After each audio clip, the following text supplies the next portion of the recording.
کہ بیٹا آپ جب بھی باہر نکلیں گے تو دیکھیں کوئی بیٹی اکیلی ہے تو اس کو یہ نہیں کہ گھورنے کے اس کا محافظ بن جاؤ، اس کو سوسائٹی میں ایک محافظ ہے، ان کو ہم نے ٹرائی سائیکل دے کے ان کو اگر وہ کیا درزی کا کام سیکھنا چاہ رہے تھے تو ہم نے اسلام سے بھی کافی دور کے شاید کچھ علاقوں میں خواتین جو ہے قرآن پاک کو صحیح طریقے سے پڑھا ہوا تھا، ورنہ وہ بھی نہیں تھا۔ تو اس جہاں ایسے حالات ہوں وہاں پھر عورت کا عزت کیا، ان کو تو حقوق جیسے جانوروں کی طرح عام لوگوں سے کیا۔ السلام علیکم، میں ہوں آمنہ نذیر اور آپ دیکھ رہے ہیں پیام سحر۔ آج پیام سحر کی اس ایپیسوڈ میں ہم ایک ایسی باہمت اور باکردار خاتون سے آپ سب کو ملوا رہے ہیں جنہوں نے اپنی زندگی کا مقصد انسانیت کی خدمت کے لیے سرو کر دیا۔ محترمہ غزالہ شاہین صاحبہ ہمارے ساتھ موجود ہیں جو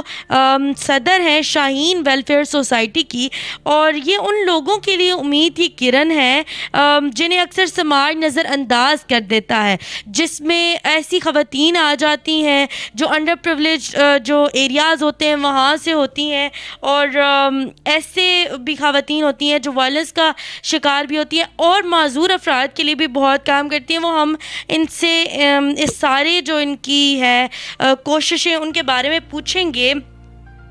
یہاں پہ میں ایک اور بات کا بھی ذکر کرنا چاہوں گی کہ جو ہمارا یہ پروگرام ہے پیام سحر، اس کی جو ڈائریکٹر ہیں فارینہ امرین صاحبہ، وہ بھی سوشل جو ہے وہ ورک کرتی ہیں، اور ایک آرگنائزیشن ہے، ایک ان کی فاؤنڈیشن ہے رضاکار اللہ کے سپاہی، ان کے ذریعے وہ ایسے لوگوں کی مدد کرتی ہیں جن کو بھی معاشرہ نظر انداز کرتا ہے۔ تو یہ ایک بہت اچھی کوشش ہے۔ ہم اس کے بارے میں ان سے پوچھیں گے کہ ہم کس طرح مل کر اور رضاکارانہ طور پر جو لوگ کام کرنا چاہتے ہیں ہم ان کے ساتھ کس طرح مل کر اس جو کار خیر ہے اس کو آگے بڑھا سکتے ہیں۔ سب سے پہلے غزالہ صاحبہ، آپ کا بہت شکریہ کہ آپ نے ہمیں اپنا وقت دیا، اور السلام علیکم غزالہ صاحبہ، کیسی ہیں؟ السلام جی، میری طرف سے تمام ناظرین اور سامعین کو بھی السلام علیکم جی۔ تو سوال آپ کا یہ ہے کہ میں نے کیسے یہ کام اسٹارٹ کیا، تو یہ میرے والد صاحب، ہم سرگودا کے رہنے والے تھے، تو وہاں دیہات میں پیور جو ہے نا وہ کیا کہتے ہیں ڈیرے پہ تھے، تو وہاں کسی نے والد صاحب کو بتایا کہ ایک معذور جو بندہ ہے تو اس کو کوئی سوتیلی ماں نے پارا دیا اور پھینک گئی ہے۔ تو وہاں سے والد صاحب اٹھا کے لائے، 14 سے 15 سال کا وہ جوان تھا، تو اس کو لے کے آئے، تو والد صاحب خود ہی اس کو سنبھالتے تھے، نوکروں پہ نہیں چھوڑا ہوا تھا، تو اس کی